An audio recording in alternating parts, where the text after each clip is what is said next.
Vous pouvez nous dire un petit mot sur ce choix d'avoir fait ce livre ensemble? Oui, alors je peux peut-être commencer. Effectivement, ce livre a sa genèse dans l'histoire familiale de Blaise. Donc j'en parle, mais il en parlera aussi. Moi, quand j'ai connu Blaise, j'ai connu sa maman.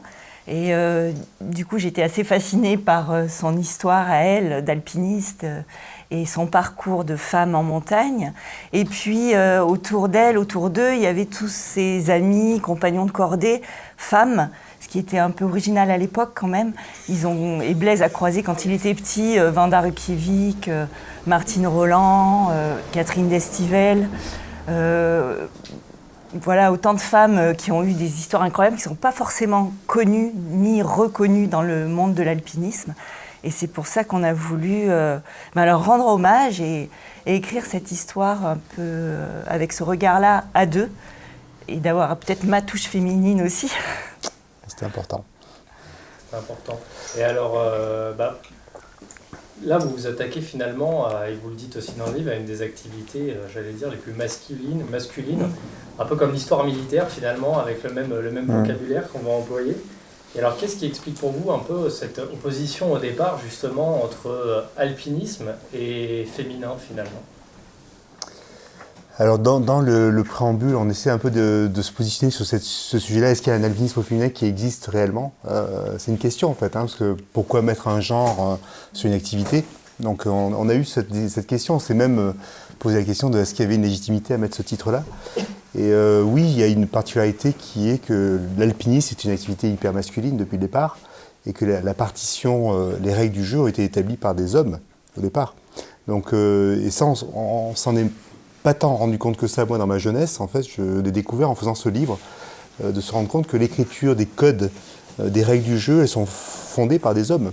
Donc, dès la création de l'Alpine Club en 1857, et on ne s'en rend même pas compte, en fait. Moi, j'ai réalisé à travers ce travail que même ma propre pratique, elle était déjà très ancrée, très marquée par cette culture de l'alpinisme au masculin. Et c'est vrai qu'en étant ancien officier, Saint-Cyr, etc., je voyais quand même des parallèles assez forts entre la rhétorique qu'on voit dans toutes les histoires. Il y en a tout un tas de livres ici, de ces grandes épopées alpines, que ce soit la Napurna en 1950, que ce soit l'Everest en 1953. C'est un général anglais qui dirige l'expédition de John Hunt. C'est John Hunt qui dirige cette expédition à l'Everest en 1953. Donc il y avait un espèce de mélange, même dans la sémantique, dans le vocabulaire de l'alpiniste, les conquêtes, les ascensions, les combats pour aller vers le sommet. C'est tout un langage qu'on retrouve aujourd'hui encore même dans la littérature actuelle. Donc oui, il y a un marqueur très masculin dans cette histoire de l'alpinisme. Il y a très peu de femmes au départ, c'est sûr. Donc c'est vrai que cet angle mort nous a beaucoup intéressés. Oui, et puis encore aujourd'hui, dans la collection Une histoire d'eux, il y a une histoire de l'alpinisme tout court, qu'on pourrait dire c'est une histoire de l'alpinisme au masculin. Et il y a dans l'avant-dernier chapitre, la phrase de Claude Gardien, c'est les filles, c'est même pas les femmes, les filles colonisent l'alpinisme du XXIe siècle. Donc, on l'a pas mis dans la même collection, au milieu de notre livre, il y a une double page sur les petites, qu'on a appelées petites phrases assassines, sur toute la collection des phrases qu'on a collectées sur fond de misogynie et de critiques envers les femmes, et on aurait pu rajouter celle-ci qui est encore assez récente. Et alors justement, cette difficulté aussi pour les femmes, elle s'inscrit tout de suite dès les pionnières et dès les pionniers de l'alpinisme. Et on a des exemples assez marquants à Chamonix. Est-ce que il y a une pionnière en particulier qui vous a marqué et qui finalement a un peu montré la voie aussi? Donne la tienne, moi je dirais la mienne après. Non, alors les pionnières, pour le coup, elles sont très peu nombreuses et elles sont issues de l'aristocratie. Donc quelque part, je dirais que pour elles, c'était peut-être pas le plus difficile.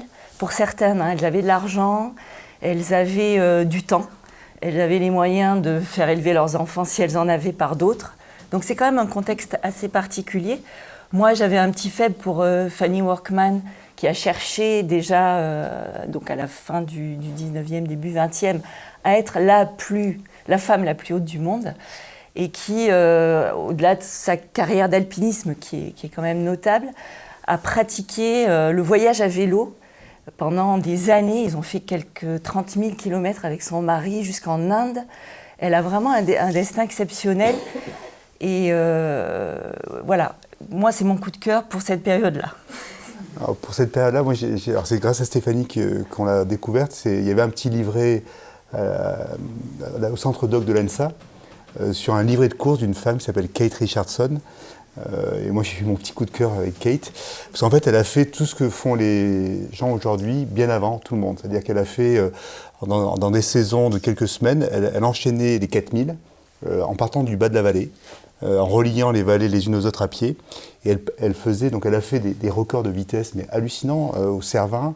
Donc là, on parle de 1890. On parle de réalisation de 4000 tous les 2 jours. Elle enchaîne ça avec beaucoup d'aisance.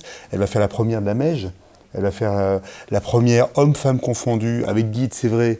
Mais les guides avaient un énorme respect pour elle en disant, il y avait un des guides du bas de la Hoste qui disait d'elle qu'il pouvait aller au bout du monde avec elle, en fait. C'était une femme qui était extraordinaire. Donc Kate Richardson, moi, c'était un gros coup de cœur. Et elle a fait la première de la traversée de Bionnassay, qui était jugée comme impossible à l'époque. Et là, on est toujours en 1890. Et par rapport, ça nous a fait déconstruire aussi les récits actuels. Parce qu'il y a des alpinistes qui font les 82 4000, les 82, oui 4000. Entre les 8000 et les 4000, je me perds là. Comme j'ai écrit un truc aujourd'hui, c'est les 8000, je suis un peu perdu. Mais effectivement, elle a fait ça bien avant, c'est-à-dire l'aspect fast and light, du bas en haut de la montagne. Puis elle part quand elle fait la traversée de Bionnassay, je crois qu'elle part à 22h15 du bas de la vallée près des Contamines. Elle est au sommet à 9h ou 10h le matin. Elle est au sommet du Dôme du Goûter à 13h, en ayant fait la première de la traversée de Bionnassay, et dont une partie à cheval sur l'arête. Ça a été tout en glace, donc ils ont dû avancer à cheval sur l'arête de Bionnassay. Donc voilà, ça c'est ce type de personnages qui nous ont vraiment éblouis. Donc il y a bien sûr ces pionnières qu'on connaît peu et qu'on redécouvre. Mais il y a aussi ensuite une deuxième étape qui va être après la guerre de 14, parce que la guerre de 14 va avoir au final une influence sur l'arrivée des femmes en montagne. En fait, c'est énorme. La guerre de 14, elle a mis les femmes en première ligne pour faire fonctionner le pays. Les hommes étaient au front, donc en fait, c'est la fin aussi d'une période des suffragettes aussi, où il y a eu déjà des combats sur les droits civiques, notamment en Angleterre, mais aussi aux États-Unis. Et donc la guerre de 14 est le moment où elles prennent le pouvoir, en fait. Là, les hommes, ils sont en train de se bastonner en première ligne. Et en fait, là, juste après, il y a un sursaut très fort qu'on ressent dans la manière de pratiquer. D'abord, ce n'est pas les mêmes classes sociales, c'est-à-dire qu'avant la Première Guerre mondiale, c'est plutôt aristocrates et bourgeois, plutôt anglais-américains. Mais là, on bascule sur tous les peuples d'Europe, quelque part. Il y a des femmes partout qui commencent à pratiquer entre femmes, et commencent à passer en tête. Donc on commence à avoir les premières de cordée, réellement, de manière... Kate Richardson, elle fait en première de cordée, avec une compagne de femmes, la première des aiguilles d'art déjà, quelques années avant, une vingtaine d'années avant, il y a toujours des précurseurs. Mais la Première Guerre mondiale fait un accélérateur qui s'amplifie avec les années 30, avec les congés payés, avec toute une philosophie du retour à la nature, partir à vélo, etc. Donc tout ça, ça s'amplifie dans l'après-guerre, oui, tout à fait. Elles investissent les tenues des hommes, elles partent en pantalon, enfin tout ça c'est acté maintenant. Voilà, c'est sûr que c'est une étape importante. Et puis il y a ce livre encordé qui a été un gros coup de cœur pour nous aussi. Donc oui, le livre encordé, donc il y a des extraits dans notre livre d'ailleurs, parce que vraiment c'est écrit au second degré avec beaucoup d'humour sur ce que c'est que l'alpinisme féminin versus l'alpinisme masculin. Elles ne se prennent pas au sérieux, c'est un peu une dominante qu'on a retrouvée souvent chez les femmes. Elles se prennent moins au sérieux, elles sont plus dans le partage, le chemin, le cheminement vers le sommet plutôt que l'exploit en lui-même. Et elle le raconte très bien dans ce livre encordé EES, qui est aussi une pépite qu'on trouve à la doc, à l'ENSA, voilà, voilà, elles sont 3 et elles vont grimper ensemble, faire des premières ensemble, en étant en tête à tour de rôle. Néa Morin, Micheline et la dernière, et Alice Damen. Voilà. Et alors, Donc ça c'est un livre, franchement, il mériterait une réédition, hein, ça c'est sûr. Ça m'a donné envie de le lire. Ouais. Et alors au fur et à mesure, il va y avoir aussi une médiatisation de plus en plus importante de la montagne. De plus en plus de gens vont avoir accès aux récits de montagne, vont se rendre compte de ce qui se passe. Et alors est-ce qu'il y a justement un traitement différent entre les ascensions qui sont réalisées par des hommes et les ascensions qui sont réalisées par des femmes ? Alors oui, il y a un traitement tout à fait différent. On en parle d'abord beaucoup moins. Elles passent souvent sous les radars. Elles sont peu crédibles. On ne les croit pas, on leur dit que ce n'est pas leur place, qu'il vaut mieux rester à la maison. On le voit à travers les premières expéditions féminines dans les années, fin des années 50 et années 60-70.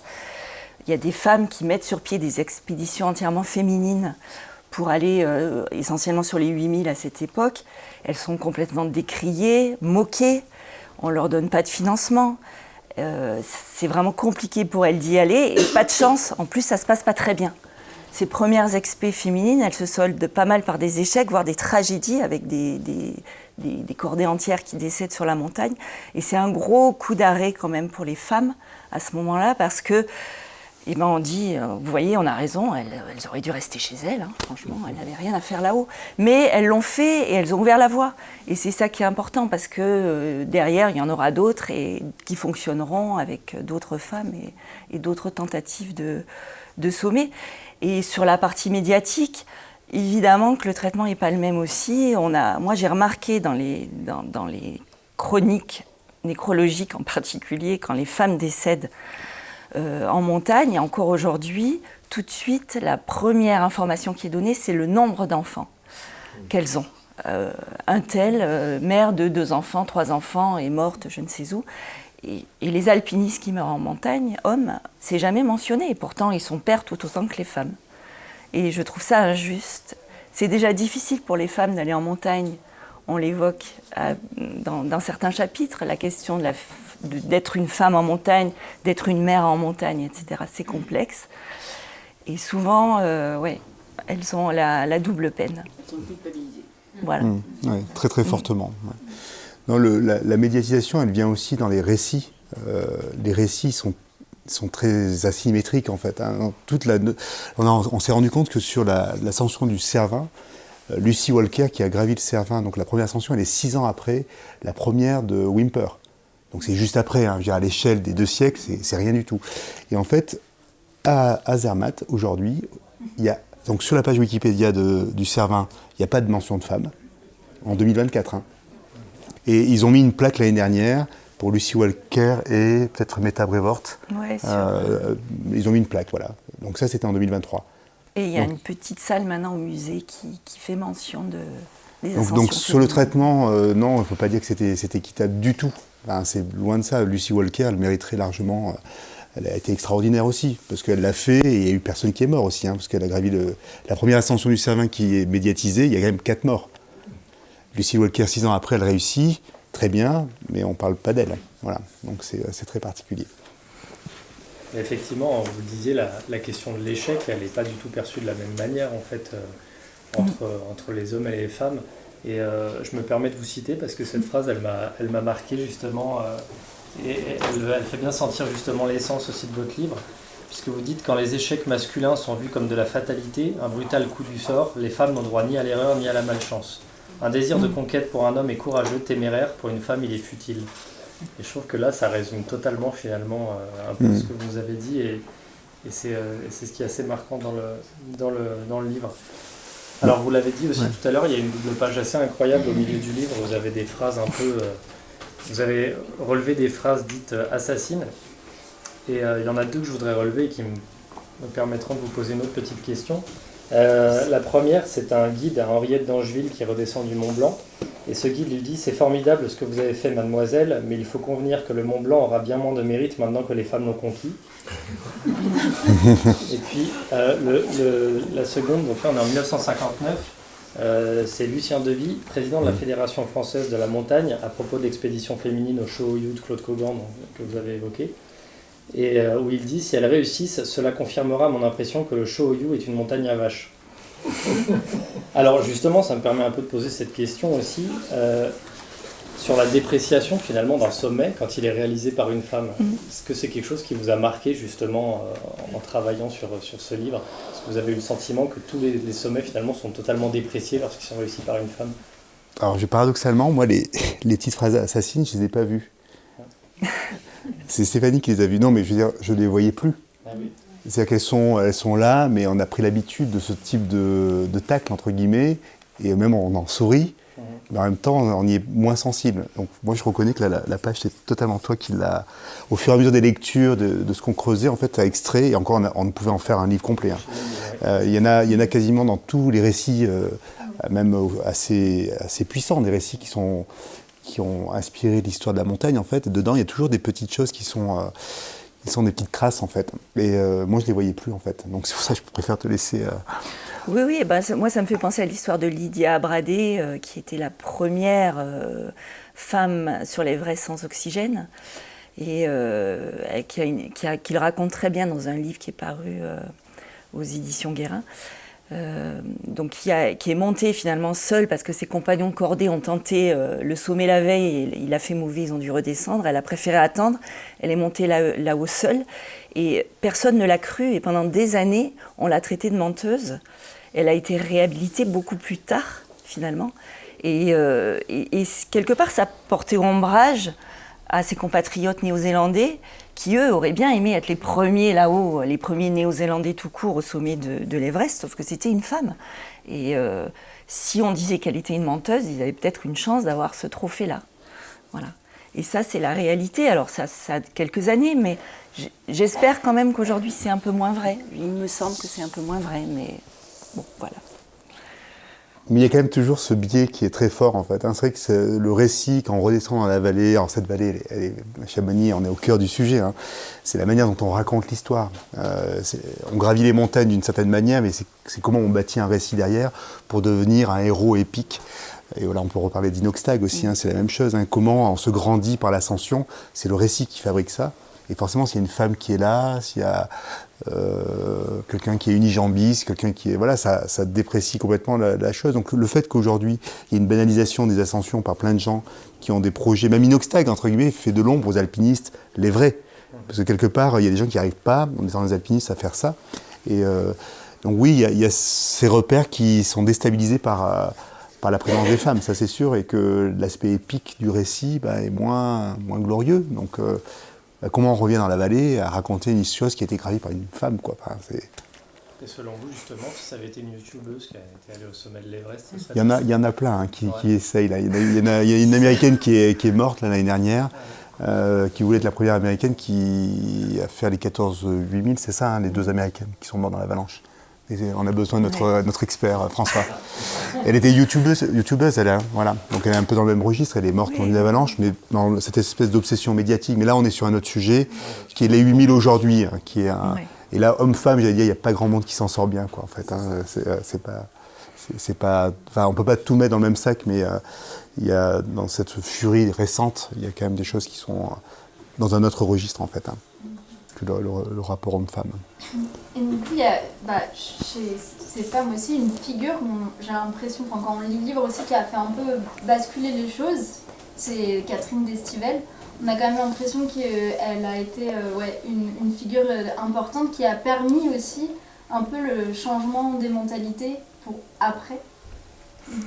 Oui, alors moi j'étais étonnée en échangeant avec des alpinistes femmes aujourd'hui, des jeunes femmes, qui disent qu'elles ne se sentent pas forcément toujours légitimes encore et qu'elles ont eu besoin, pour oser y aller, pour oser devenir guide, pour oser faire des courses en montagne, même des alpinistes de renom, de ce qu'ont fait leurs prédécesseuses en fait. Et Catherine, c'est ça en fait, ce qu'elle a fait, c'est incroyable, c'est juste incroyable, même si elle est modeste et qu'elle ne se met pas en avant, mais c'est juste une femme extraordinaire. Ouais. Et elle a ouvert la voie. Et c'est vrai qu'on voit bien que les générations actuelles montent sur les épaules de ces femmes-là. Et Catherine, vraiment, elle est un repère, mais elle est un repère international. Quand on va aux États-Unis, les gens, le seul alpiniste quasiment homme-femme qui est parfois cité, c'est Catherine. Je veux dire, encore vivant, actif, etc. Donc oui, elle a un repère, mais homme-femme. Elle n'est pas un repère femme. Elle a un repère au sens général, tout court. Et comme Lénil d'ailleurs, c'est les moments d'aller dans la même génération, le même point de bascule, où en fait les hommes se rendent compte qu'elles sont peut-être même plus fortes qu'eux, donc il y a du respect qui est... Voilà, elle met tout le monde d'accord, mais comme Lise Billon aujourd'hui, qui nous a fait la préface, qui le dit aussi, elle dit elle ne veut pas être vue comme une femme alpiniste, elle veut être vue comme une alpiniste. Voilà. Et elles le sont, donc je veux dire, Catherine a été probablement le point de bascule du fait qu'il n'y avait plus cette mise en concurrence homme-femme, il n'y avait plus de sujet, et elle avait mis tout le monde d'accord, et elle a fait avec effectivement beaucoup d'élégance. Et alors justement, on parle de cette histoire hommes-femmes confondus, et puis vous avez parlé des 8000, et bon, en plus on a quelqu'un qui est là, qui était aux premières loges, mais du coup ça permet d'évoquer aussi Sophie Lavaux, qui est le premier français, Oui. donc c'est vraiment à vaincre justement les 14-8000. Alors déjà cette phrase parfois elle fait un petit peu réagir, le premier français, il y a des gens qui ne comprennent pas tout de suite. Oui, tout à fait. En disant mais c'est un homme, non c'est une femme, finalement il y a ce côté un peu étonnant. Et puis vous essayez aussi d'avoir un peu des pistes, mais pourquoi, d'après vous, pourquoi est-ce que c'est elle qui a réussi finalement ce que beaucoup ont tenté et n'ont pas réussi parmi les Français? Alors, enfin, Sophie, je la connais un peu, beaucoup moins bien que François. François pourrait nous donner sa réponse là-dessus. Moi, ce que j'ai essayé de dire quand je lui ai remis l'Ordre national du mérite là, cet été au consulat à Genève, c'est sa capacité à saisir ce que moi j'appelle le kairos, c'est-à-dire à saisir le bon moment. Je pense qu'elle a une intelligence incroyable, elle a de la patience, et elle est capable de savoir que c'est le moment. Et je pense qu'il fait qu'elle a survécu à ses 11 ans d'ascension, cette capacité à saisir le bon moment, qui n'est pas un talent pour tout le monde en fait. On peut être très fort techniquement, mais se tromper sur le moment où il faut passer à l'acte en fait pour aller plus loin. Et je crois qu'elle est capable, elle, à la fois d'avoir cette patience, d'une part, cette robustesse mentale aussi, parce qu'elle a dormi des centaines de nuits sous tente, elle a été dans une vie décalée finalement de la vie qu'on mène nous, quoi. Et avec cette patience et cette capacité à saisir le bon moment, je crois. Enfin, voilà, il y a les 8000 avec de l'oxygène ou sans, avec une aide de Sherpa ou pas, en cordée autonome, avec de la logistique. Donc on ne peut pas exactement mettre tout sur le même plan. Moi j'ai beaucoup d'admiration pour une alpiniste italienne qui s'appelle Nives Meroy, qui a fait les 14-8000 tranquillement il y a une vingtaine d'années. Enfin non, elle a fini en 2017 je crois. Elle a vraiment fait ça avec son mari, sans se mettre trop dans la lumière, de manière très éthique, sans corde fixe, sans oxygène, jamais. Voilà, et voilà, c'est pas exactement le même type d'alpinisme, malgré tout. Non, mais à partir du moment où tu montes sur une voie normale, il y a toujours des gens qui sont là, il y a des cordes qui sont là, etc. Mais en tout cas, dans leur philosophie, au moins sur l'oxygène en tout cas, sur le temps long, sur la patience et la non-médiatisation un peu forcée, c'est une personnalité intéressante en tout cas. Enfin, nous, ça fait partie des coups de cœur. Et puis, eux, ils disent, en couple, elle nous a renvoyé un mail pour dire que c'était pas... Nous, on avait mis premier couple à faire les 14-8000, sans oxygène, etc. Voilà. Non, elle a dit la première cordée.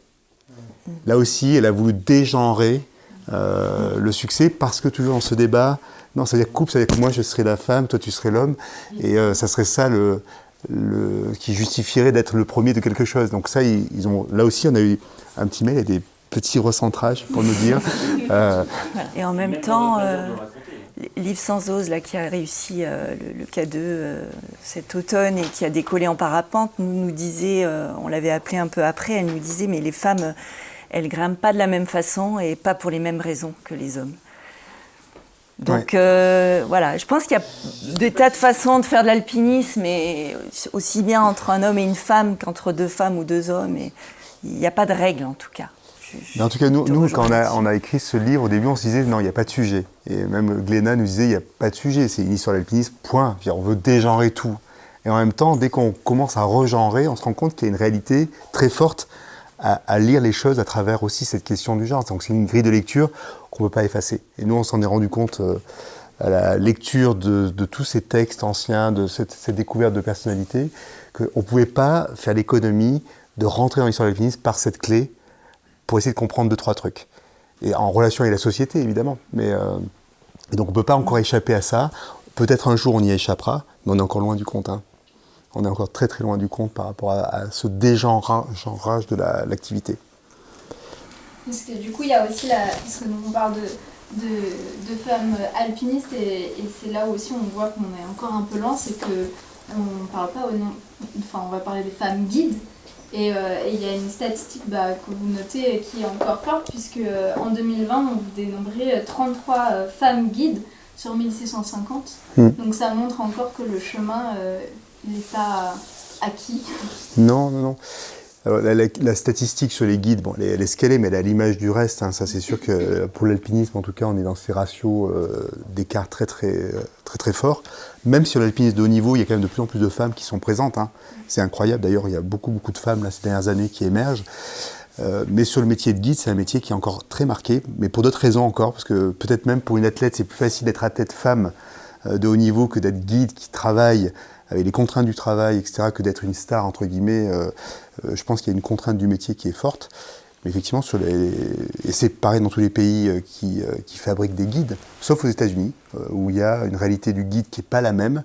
Ce n'est pas des guides au sens compétences totales, alpinisme, canyon, escalade, etc. C'est par un peu segment. On est guide d'escalade, on est guide de randonnée, etc.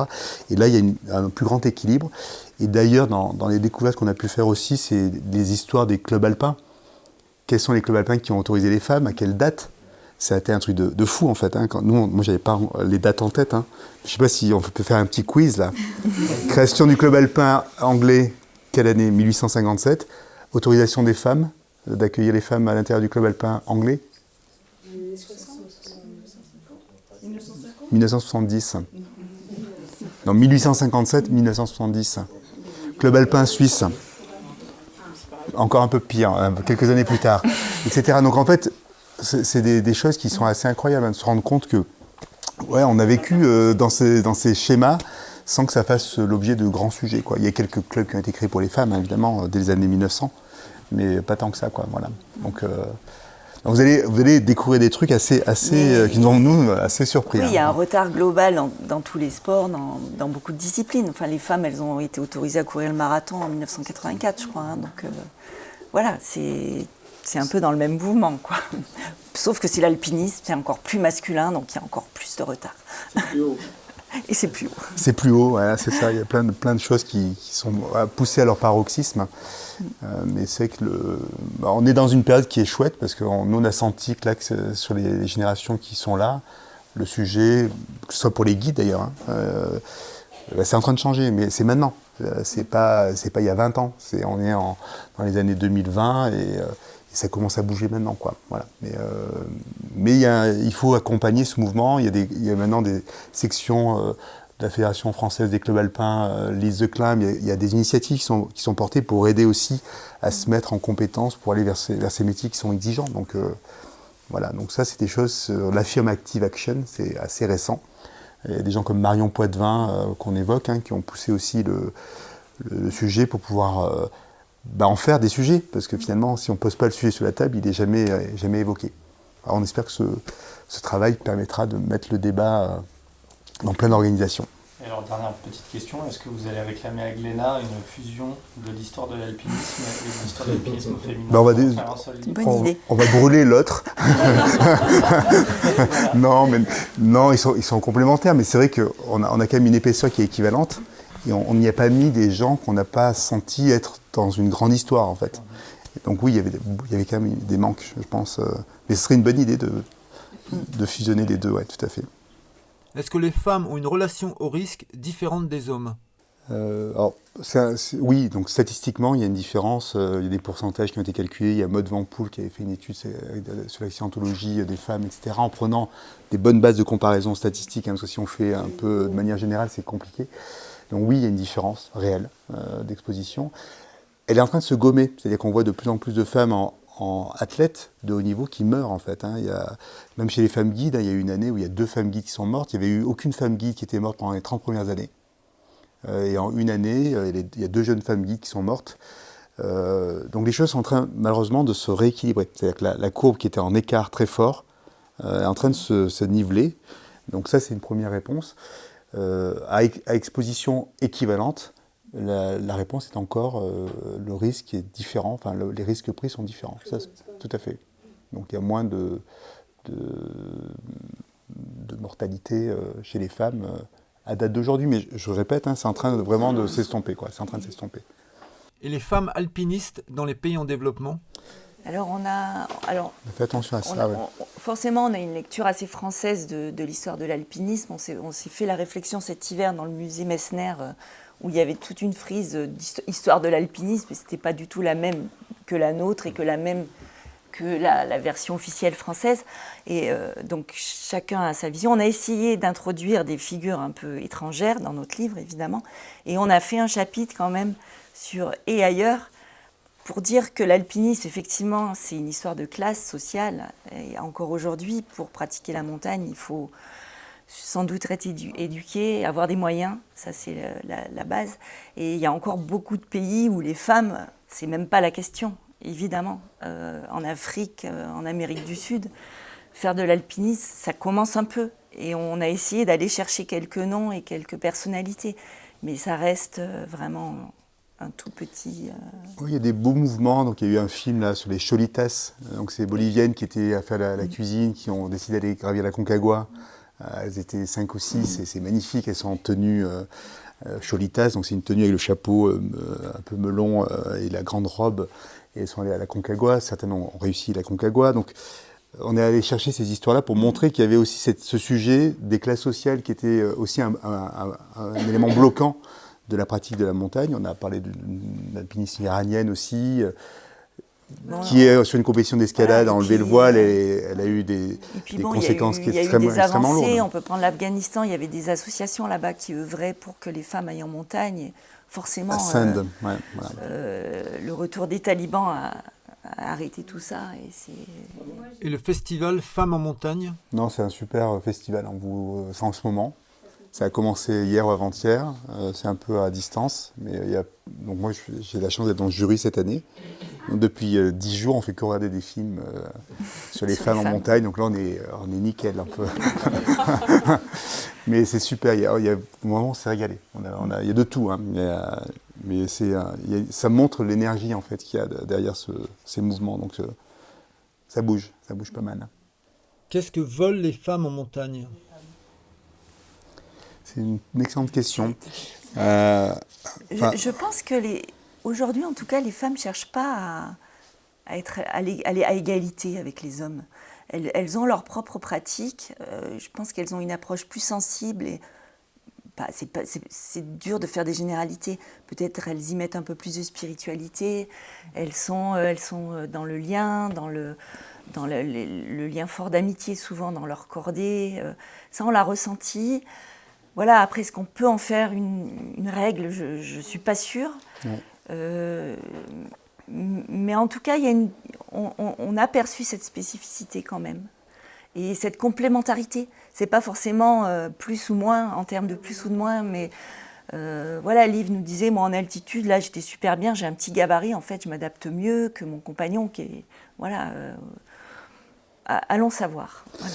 Alors, notre petite map, enfin je dis notre, je sais pas, la mienne, c'est qu'en fait on parle de femmes et on parle de féminin. Et c'est en fait il y a une part de féminin chez les hommes, il y a une part de masculin chez les femmes. Voilà, donc je pense que c'est plutôt cette dualité-là qui se joue. Il y a des femmes qui vont être très masculines et qui vont en fait aspirer au même récit, conquérant, voilà. Et donc je crois que ça se joue plutôt dans ce chemin de l'intime en fait. Et là, c'est pour ça qu'il n'y a pas de réponse, en fait. Parce que chacun va être dans une quête qui est propre à elle-même ou lui-même. Et voilà, et cette part du féminin, il va être peut-être très fort chez un homme, moins fort, etc. Et ça écrit des partitions très, très différentes. Moi, je ne sais pas si on peut vraiment répondre à la question. Les femmes veulent-elles dégenrer l'alpinisme? Non, par contre, une différence existe. Oui, mais maintenant, je pense que les premières, les Lynn Hill, les Catherine, etc., elles voulaient montrer qu'elles étaient capables de faire mieux. Mieux, carrément. Ouais, je pense au fond d'elles-mêmes, même mieux. Ouais. Et elles ont ouvert les portes, en fait. Voilà. Et maintenant, je pense qu'on est dans ce chemin plus subtil, plus équilibré. Voilà, mais bon, il fallait les pionnières, hein, elles ont tracé le chemin, donc voilà, c'est chouette. Hein. Mais en fait, nous, ça nous a, entre les questions d'histoire, de sociologie, comprendre le féminisme, en fait, hein, quelque part, enfin, pour moi, je parle pour moi, voir l'alpinisme là-dedans, comment l'alpinisme venait en écho de la guerre, de ceci et cela, c'était un lieu particulier, avec des marqueurs très très forts. Déjà, décomposer ça jusqu'à l'intime, ce qu'on vient d'évoquer là, en fait, c'est trop court, ça. Il faudrait... Les tenues des premières femmes alpinistes. Alors on peut reparler de Lucy Walker, qui est donc alpiniste anglaise, qui a gravi le Cervin, première femme au Cervin.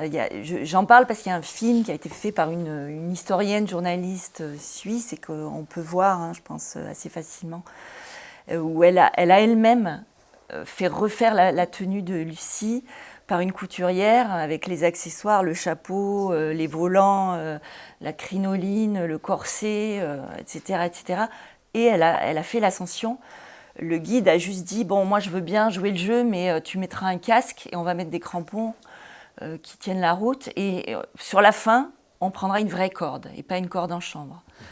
Parce qu'une corde en chambre, ça casse au moindre choc. » Et c'est vrai qu'elle fait cette ascension et elle arrive en haut avec beaucoup d'émotion en disant « Mais quel exploit !» Mais quel exploit, quoi. Chaque fois qu'elle levait le pied, elle voyait plus son pied, quoi. Enfin, c'est juste ça.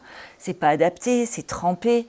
Alors, elle mettait en place des stratégies pour attacher les jupes, pas elle, mais les femmes de cette époque. Hein. Certaines cachaient le pantalon dans le sac, le mettaient à un moment et remettaient la jupe quand elle redescendait dans la vallée. Mais alors, souvent, elles avaient des anneaux, des ceintures, des trucs pour remonter, pour que ça ne soit pas à battre au niveau des chaussures, quoi.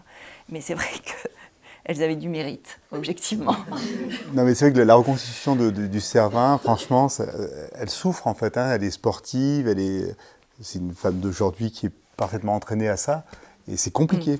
Donc 1871. Hein, donc c'est pour ça que c'est par rapport à la médiatisation, ça aurait dû être un exploit même plus important encore, parce qu'elle avait un handicap quoi, avec la robe qui. Franchement, grimper avec une robe sur laquelle on met les pieds dessus. Il y a plusieurs jupons, hein. C'est en laine, c'est en flanelle, c'est épais, c'est lourd.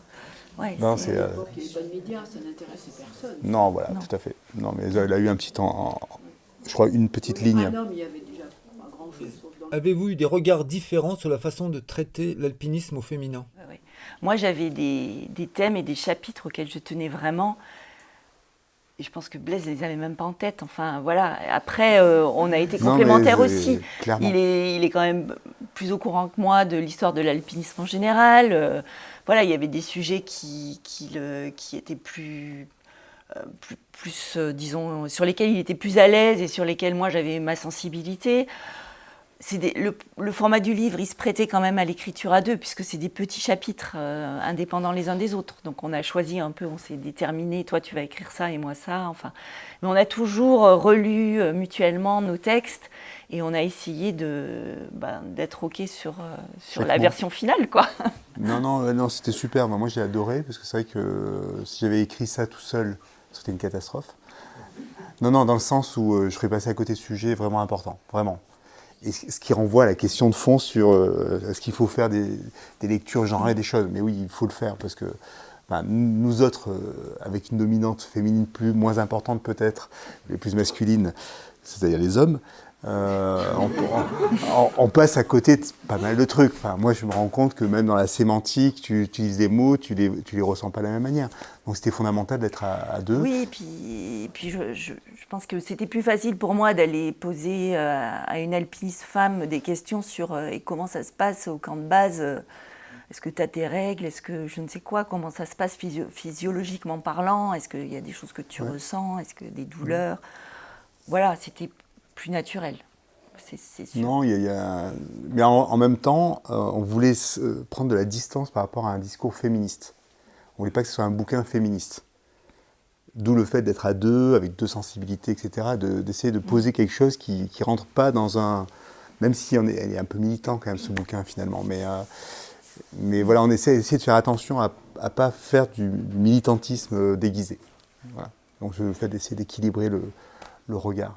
Mais c'était super, hein. Moi j'ai adoré. Et puis ça fait 2 fois moins de boulot.